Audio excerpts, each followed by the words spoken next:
स्वागत है आपका स्टडी यूपीपीईटी के चैनल में। आज हम ग्राफ पढ़ रहे हैं।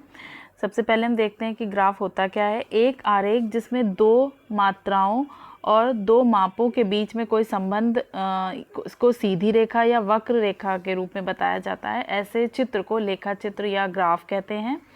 यहाँ पे ग्राफ मुख्यतः चार प्रकार के होते हैं। बार ग्राफ जिसे हम दंड आरेख कहते हैं, पाई चार्ट बोला जाता है, लाइन ग्राफ जिसे रेखा चित्र और हिस्टोग्राम या आयत चित्र बोलते हैं। अब बार ग्राफ जो ग्राफ होता है वो दो एक्सिस पे होता है, एक है एक्स एक्सिस तो दूसरी है वाई एक्सिस। जब भी अब इस ग्राफ बनाना होता है तो हमें कोई दो मापों का देना या मात्राओं का देना कंपलसरी है। यानी कि जैसे अगर एक्स एक्सिस पे कोई सन दिए हो सकते हैं या फिर कोई कंपनियों के नाम हो सकते हैं, और वाई एक्सिस पे उनका उत्पादन हो सकता है, या फिर किसी सन में कितनी जनसंख्या रही है ये हो सकता है, या फिर किसी क्लास में कितने स्टूडेंट रहे हैं ये हो सकता है। अब ये चीज़ दो तीन तरीके से इसको व्यक्त किया जा सकता है। जैसे कि अगर धीरे धीरे उत्पादन बढ़ रहा है या बच्चे बढ़ रहे हैं क्लास में या जनसंख्या बढ़ रही, तो वो एक उठते हुए ग्राफ के रूप में दिखाया जाएगा। या फिर कभी ऐसा संबंध दिखाते हैं जो पहले उठ रहा है बाद में लेकिन नीचे जा रहा है, तो ये एक वक्र की तरीके से आ जाता है। इसी तरीके से अलग अलग क्लासिफिकेशन किया गया है ग्राफ का, जिसमें पाई चार्ट हैं, रेखा चित्र हैं और आयत चित्र हैं। जिसमें कुछ ऐसे ग्राफ होते हैं जिसमें हम ऐसे आरेख बनाते आयत चित्र बनाते हैं और फिर दिखाते हैं कि कब कम है और कब ज़्यादा है। यहाँ पर हमने अब सबसे पहले जो शुरुआत की है वो पाई चार्ट्स को लिया है। यहाँ पे जैसे हमारे पास एक क्वेश्चन है कि एक पाई चार्ट दिया हुआ है और इसमें पाई चार्ट में ए बी सी डी चार मान दिए गए हैं, जिसमें से ए का मान है 49%, बी का मान है 39.5% और सी का मान है 11%। हमें यहाँ पे डी का मान बताना है। तो हम इसमें बहुत ज़्यादा कुछ टेक्निकल नहीं है, बस तीनों को जोड़ देते हैं और उसको 100 से माइनस कर दे। जब हमने तीनों को जोड़ा यानी ए प्लस बी प्लस सी किया तो आया 99.5%, और डी का मान निकालने के लिए इसको हमने 100 में से माइनस कर दिया तो हमारे पास बचा 0.5%। ये हमारा आंसर हो जाता है। इसमें सिंपल क्वेश्चन है, बहुत ज़्यादा कुछ टेक्निकल नहीं है। चलते हैं नेक्स्ट क्वेश्चन की ओर। अब यहाँ पे जो दूसरा क्वेश्चन है वो है कि ये पाई चार्ट वर्ष 2004-05 के विभिन्न मदों में जो विदेशी मुद्रा अर्जन की गई है उसको प्रदर्शित करता है। तो देखिए जैसे ये एक पाई चार्ट दिया हुआ है और यहाँ पे अब वहाँ पे जैसे परसेंट में दी गई थी मदें, अब यहाँ पे हमें अलग अलग मदों को डिग्री में दिया गया है। यानी कि जैसे चीनी की मद है 90 डिग्री, इंजीनियरिंग का सामान 120 डिग्री, यानी इंजीनियरिंग के सामान से 120 डिग्री का विदेशी मुद्रा अर्जित किया गया है। चाय के सामान को 45 डिग्री दिखाया गया है। जबकि वहाँ पे एक चीज़ और बता दी गई है कि उसकी मद कितने करोड़ रुपए के बराबर है, ये भी बता दी गई है। ये एक क्लू मिल जाएगा हमें और जब क्वेश्चंस को सॉल्व करेंगे उसमें। यानी कि और कहीं पे ये मद नहीं दिया गया है। चाय का जब 45 डिग्री है तो वो 150 करोड़ रुपए बताया गया है। फिर 15% IT सेक्टर बताया गया है, 40% और भी कोई चीज़ें हैं, अलग अलग मदें हैं।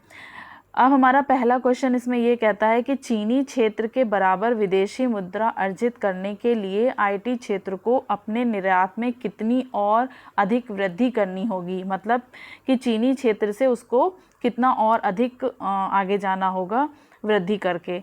तो अब पहले तो ये देख लेते हैं कि पाई चार्ट जो होता है वो चूँकि एक सर्किल के रूप में होता है, तो हम सभी जानते हैं कि सर्किल में का मान 360 होता है। तो यानी कि पूरे पाई चार्ट का जो मान होता है वो 360 डिग्री होता है। अब यहाँ पर चूँकि चीनी का मद हमारे पास दी गई है 90 डिग्री, यानी कि और लेकिन हमको ये नहीं पता ये 90 डिग्री कितने के बराबर, लेकिन हमको ये पता है कि ये जो 45 डिग्री है वो 150 करोड़ के बराबर है। तो जब 45 डिग्री 150 करोड़ के बराबर है तो अगर हम इसका जस्ट दूना कर दें यानी कि 90 डिग्री अगर हम कर दें तो ये उसकी जो करोड़ रुपए वाली जो मात्रा है वो भी बढ़ जाएगी। यानी कि 90 डिग्री बराबर हो जाएगा 300 करोड़ रुपए के।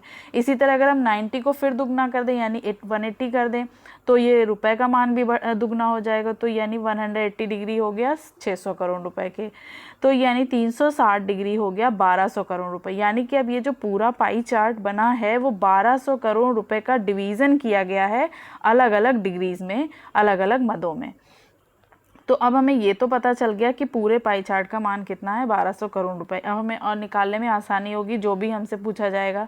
जैसे यहाँ पे पूछा गया कि चीनी क्षेत्र के बराबर विदेशी मुद्रा अर्जित करने के लिए आईटी क्षेत्र को कितना अपने निर्यात में और अधिक वृद्धि करनी होगी। तो अब हम आईटी क्षेत्र की मद हमारे पास थी 15% डिग्री, तो 15 डिग्री को चूँकि कुल पाई का मान है 360 डिग्री, तो 15 डिग्री बटे 360 डिग्री गुणे 1200 करोड़ रुपए। क्यों? क्योंकि 1200 का कुल मद है, ये पाई चार्ट का कुल मान ही है। तो जब हमने इसको सबको डिवाइड किया तो हमारे पास क्या आया, 50 करोड़ रुपए आ गया। ठीक है, यानी कि चीनी क्षेत्र ने अर्जित किया है 300 करोड़ रुपया। ये चूँकि हमने पहले निकाला 90 डिग्री कितना बराबर है 300 करोड़ रुपए के, चीनी क्षेत्र का तो मान हो गया 300 करोड़ रुपए। और जबकि वो पूछ रहे हैं आप कितनी और अधिक वृद्धि करनी पड़ेगी, तो अभीष्ट वृद्धि हो जाएगी इसकी 300 माइनस 50 यानी 250 करोड़ रुपए। यानी कि अगर 250 करोड़ रुपए की और वृद्धि करे तब वो जा कर के उस क्षेत्र के बराबर पहुंचेगा। इसी क्वेश्चन का जो सेकंड पार्ट है वो देखते हैं क्या है। इसी क्वेश्चन में सेकंड पार्ट कह रहे हैं कि विदेशी मुद्रा अर्जन में मूल्य की दृष्टि से चीनी क्षेत्र का निर्यात इंजीनियरिंग क्षेत्र के निर्यात का कितना प्रतिशत है। अब यहाँ पर उन्हें प्रतिशत बताना है कि चीनी क्षेत्र का निर्यात हमें पता है 90 डिग्री दिया गया है जो कि 300 करोड़ रुपए के बराबर है। इंजीनियरिंग क्षेत्र का निर्यात है 120 डिग्री, लेकिन अब हमें निकालना पड़ेगा कि ये कितने करोड़ रुपए के बराबर है। तो 120 डिग्री बटे 360 ये जो कर दें, अगर हम 120 डिग्री बटे 360 इंटू 1200 करोड़ रुपए, तो जब हम इसको सॉल्व करेंगे गुणा भाग करके तो ये हमारे पास 400 करोड़ रुपए के बराबर आएगा। तो यानी कि हमारे पास इंजीनियरिंग क्षेत्र का निर्यात कितना है, 400 करोड़ रुपए। अब हमें बताना है कि वो कितने प्रतिशत है इन चीनी क्षेत्र के निर्यात का। तो चीनी क्षेत्र के निर्यात का इंजीनियरिंग क्षेत्र के निर्यात का x मान लेते हैं कि x प्रतिशत है। तो चीनी क्षेत्र बराबर था 300 करोड़ रुपए और ये है 400 करोड़ इंटू x अपॉन 100, जो x डिग्री परसेंट हमने लिया है उसको अपॉन 100 कर दिया। तो अब ये 100 कट गया तो यहाँ बचा 4x और ये हो गया 300। अब जब इसको पूरा गुणा भाग करेंगे हम तो हमें मिलेगा 75%, यानी कि जो चीनी का क्षेत्र है इंजीनियरिंग क्षेत्र के निर्यात का 75% हमें मिलता है। ठीक है, तो इसी तरीके से हमें ये थोड़ा सा ध्यान रखना है कि अगर पाई का चार्ट का क्वेश्चन है तो वहाँ पे आपको 360 डिग्री को लेके चलना पड़ेगा। और अगर डिग्री में दिया है तो ये देखना है कि कहाँ से हमें कोई छोटा क्लू मिल सकता है कि अगर हमको पता चल जाए कि ये इतनी डिग्री जो है वो इतने मान के बराबर है, हमको कहीं से मान मिले तब हम उसको 360 डिग्री से, जैसे यहाँ पे 120 डिग्री को 360 से डिवाइड करके 1200 करोड़ कुल से जब गुणा भाग किया तो 400 करोड़ रुपए आ गया। ठीक है, अब नेक्स्ट क्वेश्चन की ओर चलते हैं। अब एक और क्वेश्चन हमारे पास है जो कि पाई चार्ट पर ही है। अब इसमें है कि पाई चार्ट में एक विद्यार्थी द्वारा 5 विभिन्न विषयों में प्राप्तांक दिए गए हैं। सभी विषयों में कुल अधिकतम अंक 540, यानी कि 540 उस अधिकतम अंक हैं। उस 540 में से ही विद्यार्थी को नंबर मिले हैं। तो अब जो पाई चार्ट है वो अलग अलग डिग्री में डिवाइड है, अलग अलग विषयों के नंबरों को लेकर के। जैसे हिंदी में 80 डिग्री डिवाइडेड है, विज्ञान में 70 डिग्री डिवाइड है, सामाजिक विज्ञान में 54 डिग्री है, गणित में 90 डिग्री है, अंग्रेजी में 66 डिग्री है। तो अब हमें इस डिग्री को 360 से डिवाइड करके पहले तो ये निकालना है कि कौन सी विषय में कितने अंक उसको मिले हैं। तो हमें आगे जो भी क्वेश्चन पूछेगा तो उसमें आसानी हो जाएगी। तो अब जैसे हमने पहले गणित के लिए निकाला, वैसे तो इसमें पूछा है कि इस विषय में विद्यार्थी ने 99 अंक प्राप्त किए, तो पहले हम गणित का ही लेके चलते हैं। तो 90 डिग्री है तो 90 डिग्री बटे 360 और गुणे 540, क्योंकि ये इसके अधिकतम अंक थे। इस जो पूरा मतलब विषय है उसके सारे उनके अधिकतम अंक 540 थे। तो जब हमने इसको गुणा भाग किया तो हमें मिला 135 अंक, यानी कि उसको गणित में कितने मिले 135। इसी तरह अंग्रेजी के निकाले हम, तो अंग्रेजी के 66 डिग्री दिया है तो 66 डिग्री अपॉन 360 इंटू 540। तो जब इसको पूरा सॉल्व किया तो हमें मिला 99 अंक, यानी कि उसको 99 अंक में। तो जो हमसे क्वेश्चन पूछा गया था कि 99 अंक उसको किस में प्राप्त हुए हैं, तो वो तो मिल गया हमें कि उससे इंग्लिश में मिले हैं। लेकिन हम आगे भी और विषयों में भी जानना चाहते हैं कितने अंक मिले, तो हमने हिंदी का निकाला 80 डिग्री अपॉन 360 इंटू 540। इसको सॉल्व करके देखा तो ये हमारे पास आया 120 अंक, यानी कि उसको 120 नंबर मिले।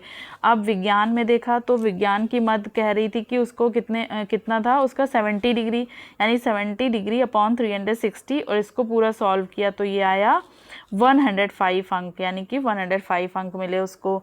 सामाजिक विज्ञान था 54 डिग्री, तो 54 अपॉन 360 इंटू 540, जब इसको पूरा सॉल्व कर रहे हैं हम तो हमें क्या मिला 81 अंक, यानी कि उसको 81 अंक मिले। तो ये अब हमें पता चल गया कि उसको अलग अलग विषयों पे कितने कितने अंक मिले हैं। अब इसमें अब इसी में जब दूसरा जो पार्ट है इसी क्वेश्चन का वो ये है कि गणित में कितने प्रतिशत अंक प्राप्त किए। तो प्रतिशत निकालने के लिए हम वैसे ही निकालते जैसे हम अपने नंबरों का प्रतिशत निकालें, अगर कि जो हमारे को अधिकतम अंक हैं उनमें से हमने जितने प्राप्त किए हैं उसको हम 100 से मल्टीप्लाई करें तो हमें अपने अंक प्रतिशत पता चल जाता है कि हमें कितने परसेंट नंबर। उसी तरह यहाँ पर इसको इंग्लिश में गणित में मिले थे उसको 135 नंबर, तो उसको 540 जो उसके अधिकतम अंक हैं उससे हमने डिवाइड किया और उसको इनटू कर दिया 100 से, तो हमें मिला 25%, यानी उसको 25% अंक मिले मैथ्स में। अब हमें तीसरे जो पार्ट है वो ये इसमें पूछा गया है कि गणित, अंग्रेजी और हिंदी से जो प्राप्त कुल अंक हैं वो शेष दोनों विषय कौन से हैं, विज्ञान और सामाजिक विज्ञान, उनके अंकों से कितने प्रतिशत अधिक है। तो जो गणित, अंग्रेजी और हिंदी के अंकों का योग है वो है 135 प्लस 99 प्लस 120, इसको जोड़ेंगे तो ये आता है 354।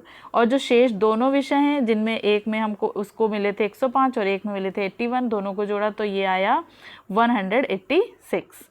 अब हम अभीष्ट प्रतिशतता निकालने के लिए क्या करें, वही कि जो अधिकतम होता है उसको नीचे रख के और जो छोटा है उससे डिवाइड करके इंटू 100। अधिकतम हो गया 354 और 186 से डिवाइड किया, जो हमने डिवाइड करा और इंटू 100 करने के बाद जो हमें मिला वो है 52.5%। तो यानी कि इतने अंकों से अधिक कितने अंक हैं इस जो दोनों विषयों के आपस में, मतलब पूछा है कि कुल अंक शेष दोनों विषयों में प्राप्त कुल अंकों से कितने प्रतिशत अधिक है, तो ये 52.5% अधिक अंक हैं उसके। तो ये पाई चार्ट हमने पढ़ लिया है। अब हम एक नेक्स्ट वीडियो में दूसरे ग्राफ के बारे में पढ़ेंगे, उसके कुछ इंपॉर्टेंट क्वेश्चंस लगाएंगे। हम चाहते हैं कि ऐसे क्वेश्चन लगा लें जिनको करने के बाद हम उस तरीके के और बाकी क्वेश्चन जो आए उन्हें भी कर सकें। तो ठीक है, तब तक के लिए